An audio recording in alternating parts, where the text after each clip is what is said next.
ಜಯ ಶ್ರೀರಾಮ್. ಸುಮಾರು 500 ವರ್ಷಗಳವರೆಗೆ ನಿರಂತರ ಹೋರಾಟ ಮಾಡಿ ಅನೇಕ ಮಂದಿ ಬಲಿದಾನದ ನಂತರ ನಿರ್ಮಾಣವಾಗುತ್ತಿರುವ ಈ ರಾಮ ಜನ್ಮಭೂಮಿ ಉದ್ಯಮಕ್ಕೆ ಯಶಸ್ಸು ಸಿಕ್ಕಿದ್ದು ಇದು ಭಾರತೀಯರಿಗೆ ಅಷ್ಟೇ ಅಲ್ಲ, ಸಮಗ್ರ ವಿಶ್ವದಲ್ಲಿರುವಂಥ ಎಲ್ಲ ರಾಮ ಭಕ್ತರಿಗೂ ಕೂಡ ಅತ್ಯಂತ ಹೆಮ್ಮೆಯ ವಿಷಯವಾಗಿದೆ ಅಂತ.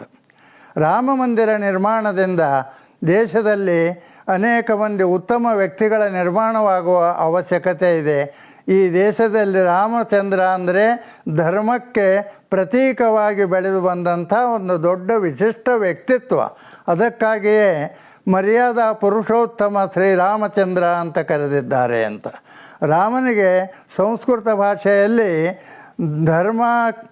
ರಾಮೋ ವಿಗ್ರಹವಾನ್ ಧರ್ಮ ಅಂತ ಪ್ರತ್ಯೇಕವಾಗಿ ಹೇಳಿದ್ದಾರೆ ಅಂತ.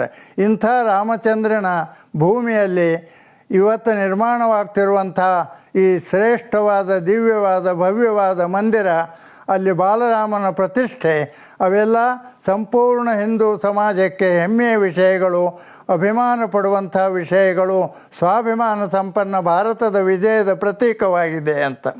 ಆದ್ದರಿಂದ ಅಲ್ಲಿ 22ನೇ ತಾರೀಖಿಗೆ ನಡೆಯುವ ಕಾರ್ಯಕ್ರಮಕ್ಕೆ ನಮಗೆಲ್ಲರಿಗೂ ಅಕ್ಷತೆಗಳನ್ನು ಕೊಟ್ಟು ಆಹ್ವಾನಿಸುವ ಕಾರ್ಯಕ್ರಮವು ದೇಶದಾದ್ಯಂತ ಶುರುವಾಗಿದೆ. ಆ ಕಾರ್ಯಕ್ರಮದ ಅಂಗವಾಗಿ ನಮ್ಮ ಮನೆಗಳಿಗೆ ಬಂದು ನಮ್ಮ ಕಾರ್ಯಕರ್ತರು ನಿಮಗೆಲ್ಲ ಅಕ್ಷತೆಗಳನ್ನು ಕೊಡ್ತಾರೆ. ಈ ಅಕ್ಷತೆಗಳು ನೇರವಾಗಿ ಅಯೋಧ್ಯೆಯಿಂದಲೇ ಅಲ್ಲಿಂದಲೇ ಬಂದಿರುವಂಥ ಅಕ್ಷತೆಗಳು. ಇವಕ್ಕೆ ವಿಶೇಷ ಮಹತ್ವವಿದೆ.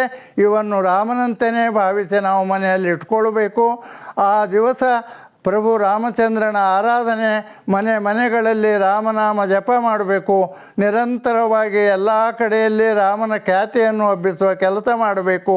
ನಮ್ಮ ಮನೆಯಲ್ಲಿ 5-6 ದೀಪಗಳು ಕನಿಷ್ಠ ಪಕ್ಷ ಅಂತ ಹೇಳಿದ್ದಾರೆ. ಆದರೆ ವಾಸ್ತವಿಕವಾಗಿ ರಾಮಚಂದ್ರನು ವನವಾಸದಿಂದ ತಿರುಗಿ ಬಂದ ನಂತರ ಅಯೋಧ್ಯೆಯಲ್ಲಿ ನಡೆದಿರುವಂಥ ಬ್ರಹ್ಮಾಂಡమైన ದೀಪೋತ್ಸವ ಸಂದರ್ಭ. ಅಂಥ ಕಾರ್ಯಕ್ರಮ ಇವತ್ತು ನಾವು ನಮ್ಮ ಮನೆಗಳಲ್ಲಿ ನಡೆಸಬೇಕು. ರಾಮಚಂದ್ರನ ನಾಮ ಜಪ ಮಾಡಬೇಕು. ಇದೆಲ್ಲ ಮಠಗಳಲ್ಲಿ, ಮನೆಗಳಲ್ಲಿ, ಎಲ್ಲ ಕಡೆಯಲ್ಲಿ ನಡೆಯಬೇಕು. ಇಂಥ ಕಾರ್ಯಕ್ರಮ ನೋಡುವಂಥ, ಅನುಭವಿಸುವಂಥ ಸೌಭಾಗ್ಯ ಭಾರತೀಯರಾದ ನಮಗೆಲ್ಲರಿಗೂ ಸಿಕ್ಕಿದ್ದು ಒಂದು ವಿಶೇಷ ಸಂಗತಿ. ಅನೇಕ ಮಂದಿ ಹೋರಾಟ ಮಾಡಿದವರ ಕನಸುಗಳೆಲ್ಲ ಇಂದು ಸಫಲವಾಗಿವೆ, ನನಸಾಗಿವೆ. ಆದರೆ ಅವರೆಲ್ಲರಿಗೂ ಆ ಭಾಗ್ಯ ಸಿಗಲಿಲ್ಲ. ಇವತ್ತಿಗೆ ನಮಗೆ ಆ ಭಾಗ್ಯ ಸಿಕ್ಕಿದ್ದು ಶ್ರೇಷ್ಠವಾದ ನಮ್ಮ ಜೀವನ ಸಾರ್ಥಕತೆ ಅಂತ ಹೇಳ್ಕೊಳ್ಬೋದು.